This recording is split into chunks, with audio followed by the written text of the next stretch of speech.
Previously in Warbird Showdown. As we approach the end of the series, it's time for the elimination round. In the last 5 episodes, we completed our list of candidates from every aircraft category. Today we're narrowing down all 3 sections to only 1 aircraft each and establishing the 3 finalists of our series. Tomorrow will be the last episode and the ultimate champion will be revealed. Please note that this is just my personal choice. If you disagree with me, just comment and be nice about it. In the video, we'll be reviewing all our aircraft individually and we'll choose the winner, but remember that this time I'll go much quicker because I already summarized them in detail in the previous episodes. So without further ado, let's proceed. This is Warbird Showdown, the ultimate aircraft of World War II. First up, we have the heavy hitters in the bomber category. The B-17 Flying Fortress from the USA needs no introduction. It was durable, had a strong defensive armament, and could take a beating while still making it home.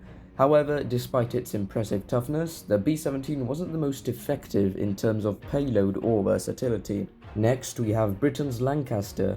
When you compare these two, the Lancaster outshines the B-17 in a few key areas. The Lancaster could carry a far larger payload, which was crucial for strategic bombing missions deep into enemy territory. The B-17 was better at surviving thanks to its superior armament, but the Lancaster's great flexibility in missions proved to be the most devastating for the Axis powers. I'm sorry, but this means that the Flying Fortress is out. Now let's move to the Soviet Union's Tu-2. It was faster than the Lancaster and it had excellent versatility in tactical bombing. However, while its speed gave it an edge in certain missions, it could never compete with the Lancaster's superior range and payload. The Lancaster could strike harder and further, which mattered most in bombing campaigns. Therefore, the Bat is eliminated too. Next in line is Germany's Ju-88. Versatile, yes, but when we stack it against our other contenders, it falls short.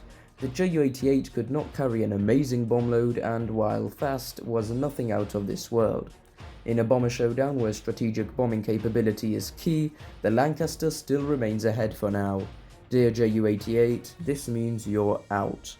Now for Japan's Ki-49, and here's the thing, while it was the best Japanese bomber, it's just not at the level of any other contender.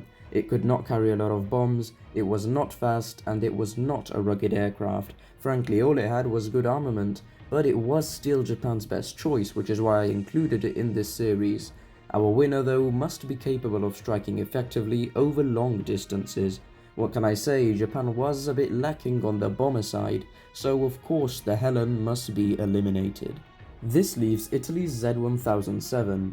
It was notable for its design, which granted it very high speeds, but similarly to the Ju-88, it lacked the punch and endurance that an ideal bomber needs. In other words, it wasn't the biggest threat at all. And plus, Italy was unable to produce many of them, meaning that it took part in a relatively low number of missions. Due to this, I'm going to have to leave out the Alcione. In the end, when it comes to the best bomber of the war, the Arrow Lancaster is my clear choice. It had the perfect balance between speed, range, payload, and reliability.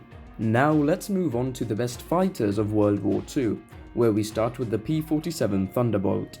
The Jug was a beast of an aircraft. It was fast in a straight line, extremely durable, and packed a heavy punch. But when it comes to the pure agility and dogfighting prowess which we seek in fighters, the P-47 just wasn't as nimble. And this brings us to Britain's Spitfire.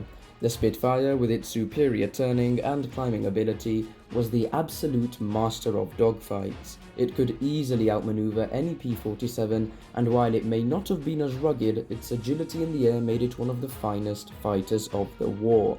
This means that we have to eliminate the Thunderbolt.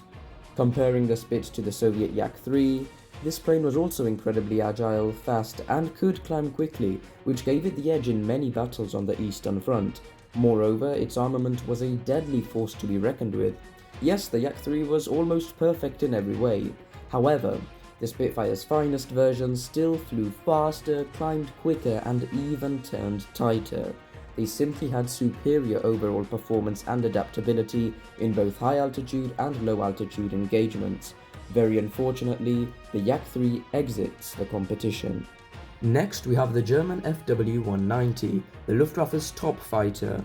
The FW-190 was deadly with great firepower and speed. In fact, it was designed with the purpose of defeating Spitfires. Consequently, it could roll much quicker, had better firepower, and flew faster. That was initially. You see, the RAF modified some Mark V Spitfires and clipped off the edges of their wings, giving them an even better roll rate. Additionally, Spitfires were later upgraded with the Griffon engine, making them faster than even the best FW-190s. So I'm sorry, but after a tight duel, the FW-190 must leave. Then we have Japan's Ki-84, an aircraft with equal speed and firepower to modern Allied fighters. Just like the FW-190, it had an arguably better armament than the Spitfire. However, this critically reduced the Ki-84's climb and turn rates, making it a considerably less agile fighter.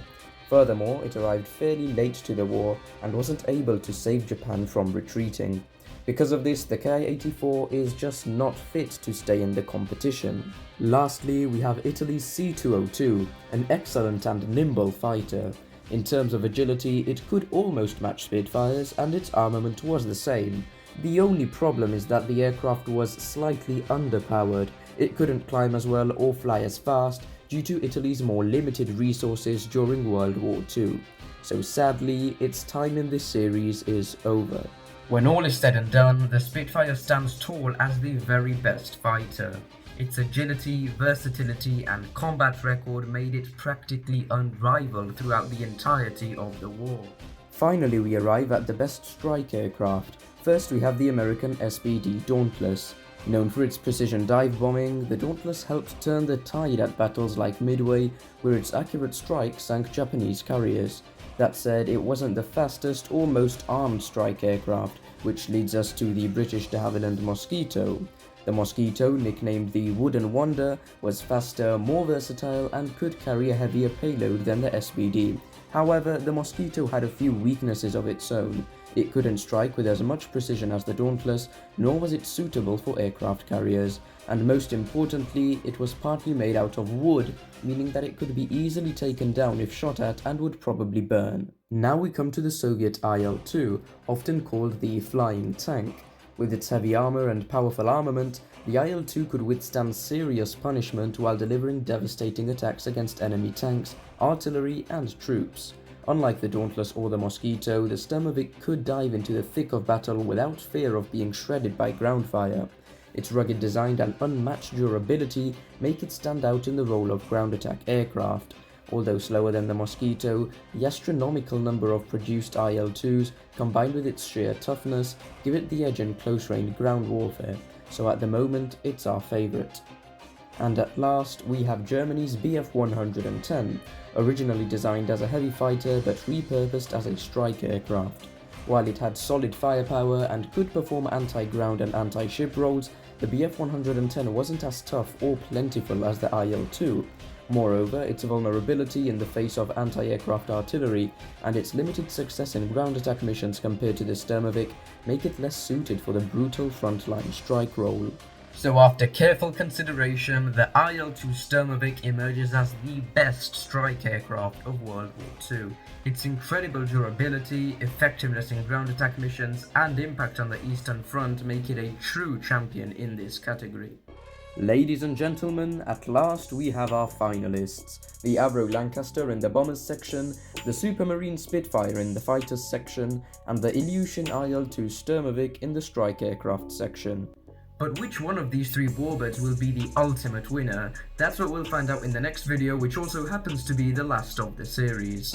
Now comes the grand final, so stay tuned and have a fly-tastic day.